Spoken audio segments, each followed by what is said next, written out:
Hi, my Kiribanados. I hope that you guys are doing absolutely amazing. And आज ये video बहुत important होने वाली है. एंड जो भी लोगों को आंसर राइटिंग में बहुत प्रॉब्लम आता था या they were not getting the point कि हमें एक अच्छा आंसर कैसे लिखने चाहिए, what are the things that we can keep in mind while writing an answer, and जो हमारा ये टारगेट रहता है 40 out of 40, how we can actually achieve this. देखो बच्चा, let me be very honest with you. जो हमारा wrong pair वाला क्वेश्चन होता है या मैच द फॉलोइंग होता है, उसका आंसर सेम ही रहता है, right? We just can not change the answer. But जो हमारे लिखने वाले आंसर होते हैं, जो राइटिंग वाले पूरे आंसर होते हैं subjective, that obviously we can frame according to our understanding, जो हमें समझ आ रहा है. लेकिन एक अच्छा आंसर कैसे लिखा जाता है, I am going to tell you 3 और 4 टाइप ऑफ क्वेश्चंस जो हमारे एग्जाम में आते हैं. So today we are gonna talk about the history section, and I have written some answers for all of you, and I'm also going to tell you कि क्या क्या चीजें आपको करनी है और क्या क्या नहीं करनी है. So right now I have a sample answer in front of you guys. So you see this particular question, and then there says answer the following with its reason, right? So अब देखो question क्या है. Foucault call his method the archaeology of knowledge. Now यहाँ पर हमने क्या किया बच्चा, पूरा properly, and आपका आंसर शीट ऐसा होता है, पूरा यहाँ पर आंसर लिखा है. According to Michael Foucault, the prevailing method arranging historical events in chronological order was not right.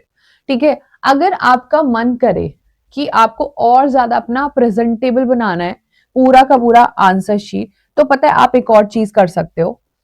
Excuse me, आप बच्चा यहाँ पर इसको अंडरलाइन भी कर सकते हो, and the teacher will be so happy thinking that कि आपने कितने अच्छे से प्रेजेंट करने की कोशिश करी, and it is hardly going to take you like milli seconds.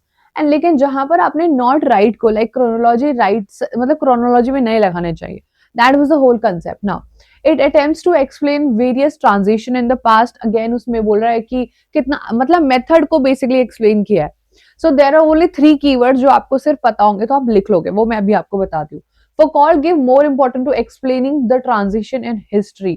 Now बच्चा यहाँ पर 2 ही है. अगर आप अपने एग्जाम में पेंसिल यूज करते हो एंड जल्दी से यहाँ पर फटाफट से लिख लेते हो सारी चीजें लाइक इन कॉर्नर में कि मुझे ना पूरा आंसर कैसे लिखना है. These are 3 keywords which is, जो हमारा उधर वाला क्रोनोलॉजी वाला वर्ड है वो मुझे याद रखना है, क्रोनोलॉजी, और एक वर्ड है ट्रांजिशन.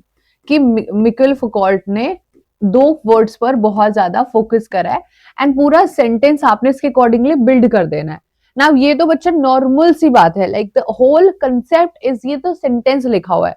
आपको डर लग रहा होगा इससे, आई नो दैट, बट आपको पता है कि वो कौन सा मेथड, कि हिस्ट्री को आप क्रोनोलॉजी में मत लगाइए.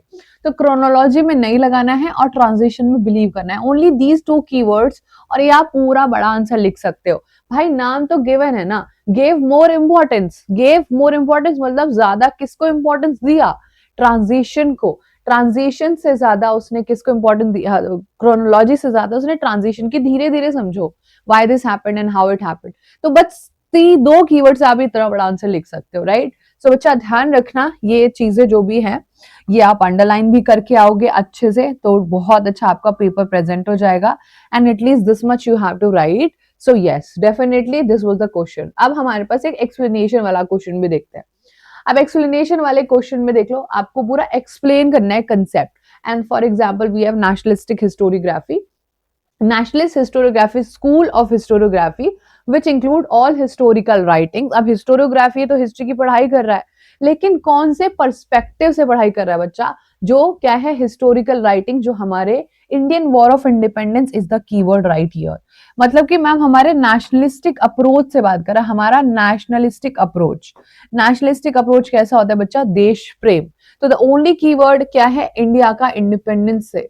India's war of independence is the keyword here. बस आजादी के लिए आप ये पेंसिल से लिख लेना अगर आपके पास टाइम बच रहा है, और फटाफट से उसके आसपास या दिमाग में भी अगर आप बहुत ज्यादा चीजें सोच पाते हो, like I used to do that only because I used to think so fast. तो मैं सोच लेती थी कि दीज आर द 5 पॉइंटर्स और ये मेरे को आंसर लिखना है. बट बहुत बार ये होता है कि हम ना भूल जाते हैं लिखते लिखते कि यार शिट यार 4th वाला कौन सा था. तो साइड में लिख लोगे पेंसिल से तो चलेगा, लास्ट में 5-6 मिनट बचेंगे, सारा इरेज कर देना. और नहीं भी करोगे तो डज नॉट गोइंग टू, सो मतलब ऐसा टीचर को इम्पैक्ट नहीं लगेगा, बल्कि उसको लगेगा कि बच्चे ने कितना अच्छे से अंडरस्टैंडिंग कर करके क्वेश्चंस को पहले से पढ़ा है, समझा है. तो she will be really happy about it also. Now उसके बाद दूसरा है बच्चा कि ये हमारा जो टाइम था, नेशनलिस्टिक लोगों का अप्रोच क्या था, देश के लिए क्या, देश के लिए देश प्रेम। सो यहाँ पर क्या लिखा है बच्चा, यहाँ पर लिखा है कि हमारा जो गोल्डन एरा था, जो हमारी गोल्डन एरा की हिस्ट्री थी, जो हमारा इतना अच्छा टाइम था, वो उसके बारे में उन्होंने एम्फोसाइज करके लिखा है। और फिर उसके बाद तो नॉर्मल है ही, अपने को याद रखना है कुछ एग्जाम्पल। अब एग्जाम्पल तो बच्चा आपको याद ही करने पड़ेंगे, दो आप याद कर लेना, एमजी रनादे एंड हमारे वीडी सावरकर। ओके, ये दो नाम याद रख लेना। एक इंडिया वॉर ऑफ इंडिपेंडेंस हो गया, गोल्डन एरा कीवर्ड हो गया, और कुछ नेम हो गए। बस हर हर क्वेश्चन के साथ यही अप्रोच आपको लगानी है। With every question have this approach and you will be good to go. Now let's see one more question. Okay, एक और क्वेश्चन देखते हैं यहाँ से। एक नोट वाला तो हमने चलो देख लिया। I am going to share this PDF all of you also if you wanted, तो आपको ये भी मिल जाएगी। बच्चा एक थोड़ा ज्यादा explain with reasons also. Now there is this question, वो हमारा क्वेश्चन है, why it is necessary to preserve the tradition like Chitrakathi which is on the verge of extension. Chitrakathi एक बहुत फेमस ट्रेडिशन है एंड ये खत्म होने वाली है या खत्म हो रही है, तो हमें इसका प्रिजर्वेशन करना पड़ेगा क्या? आप बोलोगे कि हाँ करना पड़ेगा, क्या पता इस पे कुछ लोग डिपेंडेंट हो, उनका खाना पीना, जिंदगी, जीविका, उनका लाइवलीहुड इसी पर चलता हो। सो राइट नाउ पहले हम एक्सप्लेन करेंगे व्हाट वाज चित्रकाठी, क्या है चित्रकाठी, कहाँ से शुरू हुई है और क्या होता है इसमें। So the tradition of Chitrakarthi belongs to the 12th century called Pinguli tradition as well. Teacher will be so happy कि बच्चे को पूरा आइडिया है कि ये क्या पूछ रहा है। नाउ बच्चा कहाँ यूज होती थी और किस टाइप से यूज होती थी। Even Mahabharata and the Ramayana also have wooden puppets being used in this tradition. इसमें बच्चा एक स्टोरी टाइप का होता था एंड आपको स्टोरी के साथ सारी चीजें सुनाई जाती थी, समझाई जाती थी।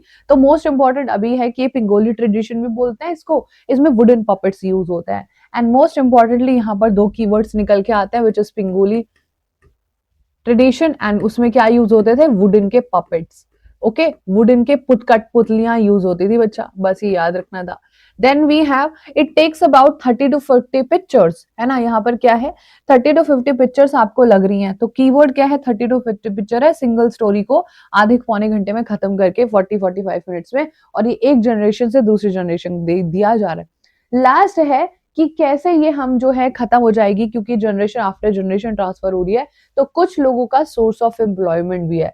सो the third keyword we have source of employment for people, और इसको बचाना, इस कल्चर को बचाए, जो एंटीक हमारा कल्चर है, इसको बचाना हमारे लिए काफी ज्यादा जरूरी है। ठीक है, तो कीवर्ड्स क्या क्या निकल के आए हैं बच्चा, यहाँ पर पिंगोली वुडन पपेट्स होता है, 30 to 50 यहाँ पर क्या होते हैं, पिक्चर बेस्ड आपको चीजें होती हैं, वो आपको सुना दी जाती है, उसमें सिंगल गो में ही हो जाता है।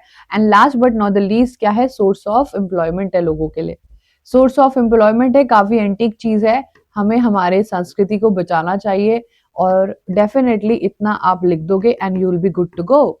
यस, क्लियर है। और अगर I would be a teacher, तो ये तो मेरे भाई 3 out of 3 या 4 out of 4 में जाएगा, एंड मैं तो एक्सीलेंट गुड भी दे दूंगी, मैं तो बहुत बढ़िया आंसर लिखा है बच्चे ने, मजा आ जाएगा। राइट बच्चा, तो definitely these are some type of questions that you have to attempt in a certainly, कुछ तरीकों से ऐसे आपको हमेशा करने रहते हैं questions with using this which is your, इधर दिमाग जो दिया है, थोड़ा सा हाथों का इस्तेमाल करके और थोड़ा सा क्रिएटिविटी दिखा के चीजों को किया जा सकता है। तो I have given you some most important hack, how to write answer, answer writing कैसे करने रहती है, पॉइंटर्स कैसे कब कहाँ या अंडरलाइन करने रहता है। And definitely with this video you going to score so well. I am also going to tell you more questions, और क्वेश्चंस भी I am going to help you out in all the type of things that you require. So stay tuned, and अगर आप पहली बार हो तो subscribe जरूर कर लेना।